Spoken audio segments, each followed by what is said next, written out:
A series of videos has been produced to encourage the design and detailing of post-tensioned bridges to accommodate non-destructive evaluation. This video addresses improving inspection access at abutments of segmental bridges. Consider a segmental bridge built using the span-by-span method of construction. The span lengths of this bridge are 150 feet, and the depth of the box girder is 9 feet. The end of the last span is supported by an abutment where inspection access is often difficult. The abutment of this bridge is elevated and pile supported. The abutment is comprised of an abutment seat, back wall, wing walls, and curtain walls. An expansion joint is placed between the end of the bridge and the roadway approach slab. The end of the approach slab is supported on the abutment back wall. Elastomeric bearings are used to support the bridge on the abutment seat. The back wall is seen immediately at the end of the bridge superstructure. Post-tensioning tendons of a span-by-span bridge are typically inside the box girder, external to the concrete. Access to inspect the external tendons is through the inside of the bridge.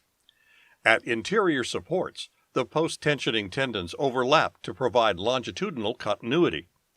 The tendons are located near the top of the girder to offset negative bending over the piers.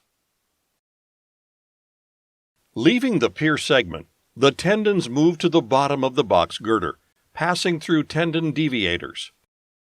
In this position, the tendons offset positive bending in the center of the spans. At the ends of the bridge, the tendons again deviate up, creating a more uniform distribution of stress in the bridge. The longitudinal post-tensioning tendons anchor in heavily reinforced diaphragms of the abutment segments. The diaphragms are also post-tensioned vertically to help distribute the post-tensioning forces into the bridge. Access to inspect the tendon anchorages is required to evaluate the condition of the tendons. Unfortunately, the proximity of the abutment back wall to the end of the bridge severely limits access for inspection. It is this limitation that we wish to improve upon. Now let's consider an alternate abutment layout. The new layout replaces the typical abutment with one that has an inspection vault. The vaulted abutment provides access for the inspection of the post-tensioning tendons. The inspection vault is created by moving the back wall away from the end of the bridge. An extension of the abutment seat serves as the floor of the vault. A top slab designed to carry traffic from the bridge to the approach slab is required.